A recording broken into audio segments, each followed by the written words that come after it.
Hello दोस्तों, नमस्कार। मैं हूं यशवंत दामले। आप देख रहे हैं यहाँ पर यश मनी विज्ञान चैनल में आपका स्वागत है। आज हम अध्याय 3 धातु एवं अधातु स्टार्ट करने वाले हैं, प्रारंभ करने वाले हैं, जिसमें आपको धातु अधातु से संबंधित जानकारी मिलेगी। साथ साथ में धातु अधातु के बीच में अंतर, भौतिक गुणों में अंतर और साथ साथ में रासायनिक गुणों में अंतर, धातु की ऑक्सीजन के साथ क्रियाएं, ठीक ना, अधातु की ऑक्सीजन के साथ क्रियाएं, अम्लों के साथ क्रियाएं दोनों की, ठीक, ये सारे गुणों के बारे में हम अध्ययन आज करेंगे। ठीक, ये अध्याय 3 धातु अधातु के बारे में आपको आज बताने वाला हूँ। प्रतिदिन की तरह कहना चाहूँगा मैं आपसे कि यदि आप मेरे चैनल पर नए हैं और अब तक आपने मेरा चैनल सब्सक्राइब नहीं किया है तो प्लीज़ सब्सक्राइब कर लें।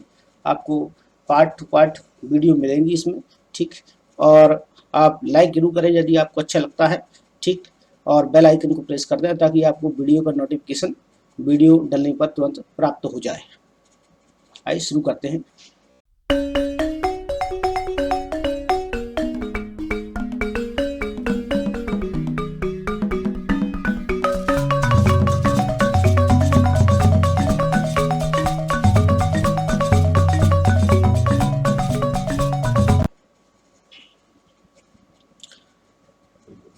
नौवीं कक्षा में नौवीं कक्षा में आपने कई तत्वों के बारे में पढ़ा होगा। आपने देखा होगा कि किस प्रकार तत्वों को उनके गुण धर्मों के आधार पर धातु अधातु में वर्गीकृत किया जाता है। आपने दैनिक जीवन में धातु एवं अधातु के उपयोग के बारे में विचार भी किया होगा, या विचार कीजिए आप। आपके विचार कौन से गुण धर्म तत्वों को धातु अधातु में वर्गीकृत करते हैं, ये आपसे जानने विचार करेंगे हम। और किस प्रकार यह गुणधर्म किन तत्वों के उपयोग से संबंधित है।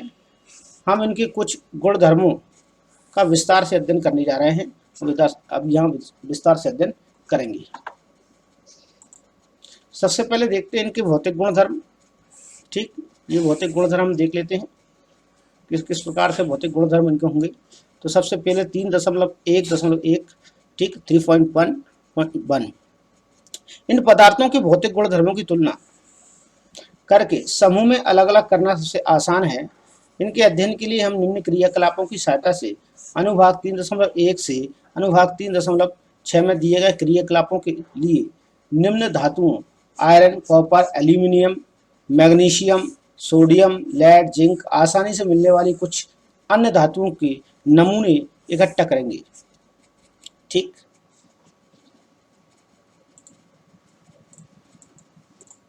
आप यह देख पा रहे होंगे क्रियाकलाप 3.1 दिया गया है। क्रियाकलाप 3.1 में आपको आयरन, कॉपर, एल्यूमिनियम, मैग्नीशियम के नमूने लेना है। प्रत्येक नमूना कैसा दिखाई देता है उस पर ध्यान दीजिए। ठीक, फिर रेगमाल से रगड़कर प्रत्येक नमूने की सतह को साफ करके स्वरूप पर ध्यान देंगे। ठीक, अपने शुद्ध रूप में धातु की सतह चमकदार होती है। धातु के गुण धर्म को धात्विक चमक कहते हैं। तो ये देख लेते हैं हम किस प्रकार से धातु चमक पाई जाती है धातुओं में, आयरन, कॉपर, एल्यूमिनियम, मैग्नीशियम की नमूनों की। यहाँ आपको ये पिक्चर दिखाई दे रही है, वह पिक्चर, जो चित्र आपको दिखाई दे रहा है वह पिक्चर वास्तव में आयरन है, लोहा है। ठीक है, और लोहा आप देख पा रहे हैं कि लोहा में किस प्रकार से चमक पाई जाती है। और आगे भी मैं आपको पिक्चर दिखा रहा हूँ जिसमें आपको अदर पिक्चर्स भी आपको मिलेंगी साथ साथ में। ठीक है, लोहा के बाद ये आपको दिखाई दे रहा है ऊपर वाला हिस्सा जो कि चमकीला है, ये आपको दिखाई दे रहा है। तो ये आपके कॉपर है, तांबा जिसे हम कहते हैं। ठीक, ये कॉपर है, इसमें भी आपको धात्विक चमक दिखाई दे रही है। इन सब में धात्विक चमक पाई जाती है। ये आपको दिखाई दे रहा है, तो ये आपको यहाँ दिखाई दे रहा है। तो ये यहाँ देखेंगे हम एल्यूमिनियम, यहाँ पर दिखाई दे रहा है जी। ठीक,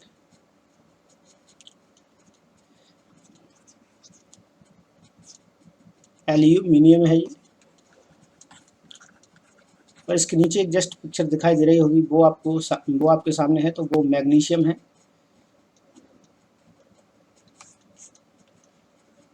ये सभी पिक्चर आपने देखी और सभी में आपको एक प्रकार से एक आभा दिखाई देती है, चमक दिखाई देती है, जिन्हें हम धात्विक चमक के नाम से जानते हैं। अर्थात धातु का पहला गुण हो जाएगा धातु में धात्विक चमक पाई जाती है, ये आप ध्यान रखेंगे।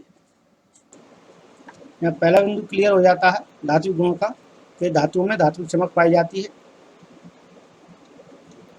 ये धातुओं में धात्विक चमक पाई जाती है, जो भी हम पिक्चर देख चुके हैं उनके आधार पर हम ये बात कर रहे हैं। ठीक, आगे चलते हैं नेक्स्ट पेज पर। यहाँ हम देख पा रहे हैं क्रियाकलाप 3.2 इसके बारे में पढ़ लेते हैं। क्रियाकलाप 3.2 में क्या लिखा गया है। फर्स्ट लाइन, पहली लाइन पर विचार करते हैं। आयरन, कॉपर, एल्यूमिनियम, मैग्नीशियम का एक छोटा सा टुकड़ा लीजिए।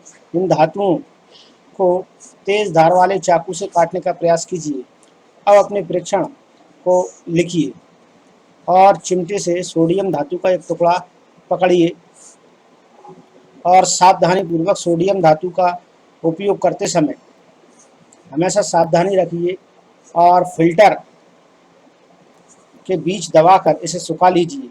वाच ग्लास पर रखकर इसे चाकू से काटने का प्रयास कीजिए। इसके बाद देखा कि आपने क्या देखा, ये सब अभी नोटिस करना। साथ में ये आपको मिलेगा, जब आप आयरन को चाकू से काटने की कोशिश करेंगे तो आयरन चाकू से नहीं काटेगा। ठीक है, कॉपर धातु भी चाकू की सहायता से आसानी से नहीं काटी सकती। एल्यूमिनियम धातु भी चाकू की सहायता से सरलता से नहीं काटी सकती। ठीक, इसी प्रकार से मैग्नीशियम धातु को भी चाकू से सरलता से नहीं काटा सकता। लेकिन बात चल रही है सोडियम धातु की, तो सोडियम धातु को चाकू से काटा सकता है, लेकिन उसे फिल्टर पेपर के बीच में दबाकर सुखाकर फिर इससे काटा जाता है। तो यहाँ अधिकतर धातुओं का गुण ये बता रहा है कि ये धातुएं सामान्यतः कठोर अवस्था में पाई जाती हैं, अर्थात ये धातुएं कठोर होती हैं। प्रत्येक धातु की कठोरता अलग अलग प्रकार की होती है और इसलिए गुण बताया जाता है कि सामान्यतः धातुएं कठोर होती हैं, सोडियम धातु को छोड़कर। सोडियम मुलायम धातु है जिसे चाकू की सहायता से काटा जा सकता है। ये भौतिक गुण में हमें दर्शाना है, ये हमें लिखना है। क्रियाकलाप से ये स्पष्ट हो जाता है। यहाँ पर दूसरा बिंदु हो जाएगा यहाँ पर कि धातुएं सामान्यतः कठोर होती हैं। ठीक, सोडियम एक मुलायम धातु है जिसे चाकू की सहायता से काटा सकता है। ठीक, इस प्रकार से दूसरा इनका भौतिक गुण भी सामने आ जाता है। पहला गुण हो गया था कि धातुएं चमकदार होती हैं, इनमें धात्विक चमक पाई जाती है। दूसरा गुण इसमें सम्मिलित हो गया है, धातुएं कठोर होती हैं और सोडियम एक मुलायम धातु है जिसे कि चाकू की सहायता से काटा जा सकता है। अब आगे की ओर चलते हैं, हम देखते हैं आगे।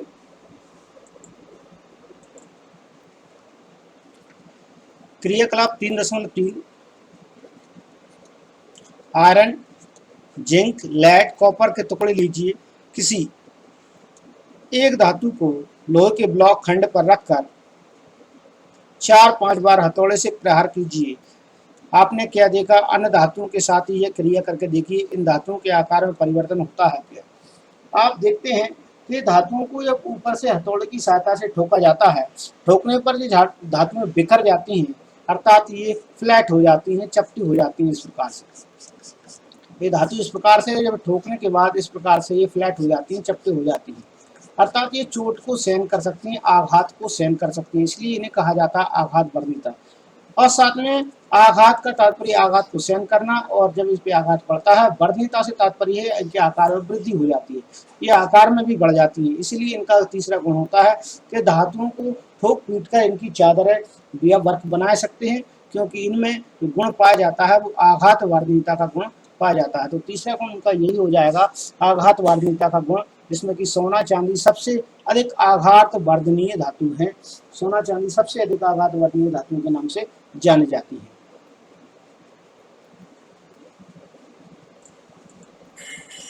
तीन 3.4 पर हम विचार करते हैं। 3.4 तो उन धातुओं की सूची बनाइए जिनके तार आप दैनिक जीवन में देखते हैं। तो तार खींचने वाली बात आ रही है, तो धातुओं के पतले तार के रूप में खींचने की क्षमता को तन्यता कहा जाता है। अर्थात धातुओं से यदि पतले तार खींचे जा सकते हैं तो धातुओं के इस गुण को ही तन्यता का नाम दिया जाता है। ठीक है, जैसे सोना है, सबसे अधिक तन्य धातु है। आपको ये जानकर आश्चर्य होगा, 1 ग्राम सोने से 2 किलोमीटर लंबा तार बनाया जा सकता है। इतनी अधिक तन्यता रखने वाली धातु है। आघात वार्यता तथा तन्यता के कारण धातुओं को हमारी आवश्यकताओं के अनुरूप विभिन्न आकार में ढाला जा सकता है या विभिन्न आकार में बदला सकता है। क्या आप कुछ धातुओं के नाम बता सकते हैं जिनका उपयोग खाना पकाने के बर्तन बनाने के लिए किया जाता है? क्या आप जानते हैं कि इन धातुओं का उपयोग बर्तनों को बनाने के लिए क्यों किया जाता है? ये भी हम जानने का कोशिश करेंगे। तो सबसे पहले बात कर लेते हैं कि किन धातुओं के तार खींच सकते हैं। तो आपने तांबे के तार देखे होंगे, तांबा धातु के तार भी खींचे सकते हैं। ठीक है। चांदी के भी तार देखे होंगे आपने, चांदी धातु के तार खींच सकते हैं। लोहा धातु के भी तार खींच सकते हैं। ठीक है ना। एल्यूमिनियम धातु के भी तार खींच सकते हैं। ये सारी धातुओं के तार आप जानते हैं कि इनके तार खींचे सकते हैं। ठीक है। धातुओं के तार खींचने का मुख्य गुण यही है कि उनमें तन्यता का गुण पाया जाता है, इसीलिए उनके तार खींचे जा सकते हैं। इसी में हम थोड़ा सा आगे चलने की कोशिश करेंगे, देखने की कोशिश करेंगे। सबसे नीचे लिखा गया है किन धातुओं के बर्तन बनाने में इनका उपयोग होता है। इसका उत्तर पाने के लिए आइए हम निम्न क्रियाकलाप करते हैं। तो क्रियाकलाप देख लेते हैं, कौन सी धातुओं के बर्तन बनाए जाते हैं वे हम देख लेते हैं। बनाने के लिए कौन सी धातु का इस्तेमाल होता है? तो यहाँ पर आपको दिख रहा होगा, एक तो एल्यूमिनियम कॉपर धातु तार, ठीक है ना। तार लीजिए, क्लैंप की सहायता से या मदद से इस तार को स्टैंड पर बांध दीजिए। तो ये बंधा हुआ है, क्लैंप की सहायता से इस पर स्टैंड पर बंधा हुआ है। तार धातु को नीचे तार को खुले सिरे पर मोम की का उपयोग करके एक पिन की सहायता से हमें चिपकाना है। ये पिन को यहाँ पर चिपका दिया गया है मोम की सहायता से। और स्प्रिट लैंप, मोमबत्ती या बर्नर क्लैंप के निकट तार को गर्म कीजिए। यहाँ पर हमको तार को गर्म करना है और ये पिन यहाँ पर चिपका हुआ है मोम की सहायता से। थोड़ी देर बाद देखते हैं, जैसे ये तार धातु का तार गर्म होगा, ये गर्माहट धीरे धीरे धीरे यहाँ से होते हुए एंड सिरे तक पहुँच जाएगी और तार से जो पिन जुड़ा हुआ है मोम की सहायता से वो नीचे की ओर गिर जाएगा, क्योंकि वहाँ की मोम पिघल जाएगी। उसका कारण ये होगा कि यहाँ से ऊष्मा अणुओं के माध्यम से यहाँ तक पहुँच जा रही है, अर्थात ये ट्रांसफर हो रही है। ठीक है ना। कन्व जिसे अपन बोलते हैं, यहाँ से यहाँ तक ट्रांसफर हो रही है, अर्थात ऊर्जा का स्थानांतरण हो रहा है, ऊष्मा का स्थानांतरण हो रहा है। अर्थात वे बर्तन जिनमें ऊष्मा का स्थानांतरण होता है, जो गर्माहट के लिए ऊष्मा के चालक होते हैं, उनके बर्तन बनाए जाते हैं। कहने का तात्पर्य ये है। तो आपको चौथे पॉइंट यहाँ पर हो जाएगा कि धातुएं ऊष्मा की भी चालक होती हैं या सुचालक होती हैं। ये पॉइंट भी आपका हो जाएगा।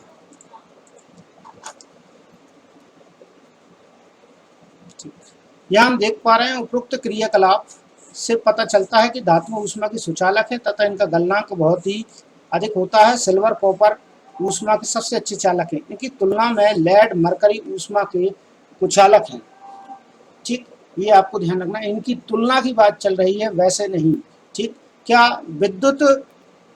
धातुएं विद्युत की भी चालक होती हैं? इसे पता करने के लिए भी ये भी एक क्रियाकलाप किया गया है। नीचे हम उसे देख लेते हैं, क्या क्रियाकलाप में बताया गया है वो आप जानने की कोशिश करते हैं। यहाँ पर बताया है क्रियाकलाप 3.6 में चित्र 3.2 की तरह एक विद्युत सर्किट परिपथ तैयार कीजिए। विद्युत सर्किट परिपथ तैयार है ये, और जिस धातु की हमें जांच करना है उसे परिपथ के टर्मिनल ए और टर्मिनल बी के बीच में इस प्रकार से रखिए, जैसे कि चित्र में दिखाया गया है। यहाँ पर दोनों टर्मिनल के बीच में, क्लिप ए और क्लिप बी के बीच में हम धातु को फंसा देंगे, जिसकी हमें जांच करना है कि विद्युत की चालक है या नहीं। इसे पता लगाने के लिए बैटरी बी से संयोजित कर दिया गया है। ठीक है ना। और बैटरी बी के साथ साथ इसे कुंज के से भी संयोजित किया गया है। ये हम देख लेते हैं किस प्रकार से। ये देखिए, यहाँ पर एक पूरा परिपथ तैयार है। यहाँ बैटरी संयोजित के साथ में एक बल्ब को भी जोड़ा गया है। यहाँ स्विच के कुंजी लगाया गया है, कुंजी के लगाया गया है। जैसे यहाँ पर धातु को रखेंगे, धातु को रखने के पश्चात यहाँ की कुंजी का प्रेस किया जाता है, दबाया जाता है। यदि धातु ऊष्मा की विद्युत की सुचालक है तो यहाँ पर बल्ब प्रज्वलित हो जाता है, जलने लगता है। ठीक है, लाइट देने लगता है। और यदि यह कुचालक है तो यहाँ पर लाइट नहीं देगा। लेकिन अधिकतर धातु में यही बताया जाता है कि धातु विद्युत की सुचालक हैं सामान्यतः, तो ये इसीलिए विद्युत का जो बल्ब यहाँ पर है प्रदीप्त हो जाता है, जलने लगता है। इसीलिए सामान्यतः कहा जाता है धातुएं विद्युत की सुचालक होती हैं। ठीक, आज हमने यहाँ सीखा है धातु के गुण। धातु के गुणों में हमने जान लिया किस प्रकार से धातु के गुण ये भौतिक गुण है। सबसे पहला, पारा धातु को छोड़कर सभी धातुएं ठोस अवस्था में पाई जाती हैं। ठीक, और सोडियम धातु मुलायम होती है, जिसे चाकू की सहायता से काटा सकता है, Na। ठीक, और यहाँ दूसरे नंबर पर बात करेंगे। पहले नंबर पे हम चर्चा कर चुके हैं, दूसरे नंबर पर चर्चा करेंगे। सभी धातुओं में धातु चमक पाई जाती है। और तीसरे नंबर पर चर्चा करूंगा मैं, धातुओं में आघात वार्णिकता का गुण पाया जाता है, ठीक, इन्हें ठोकने पीटने पर चादर बना सकती है। चौथे नंबर पर चर्चा करेंगे हम, धातुओं में तन्यता का गुण पाया जाता है, जो हम सीख चुके हैं, जान चुके हैं। पांचवें नंबर पर धातुएं विद्युत की सुचालक होती है, ये भी हम जान चुके हैं। ये सारे गुण आपको नोटिस करना है, ये महत्वपूर्ण गुण हैं जो परीक्षा में आते हैं और पूछे जाते हैं मोस्ट क्वेश्चन के रूप में। आज के लिए इतना ही काफ़ी। अगले वीडियो में फिर चर्चा करेंगे अधातुओं के भौतिक गुणों के बारे में, फिर इनमें हम अंतर को देखेंगे।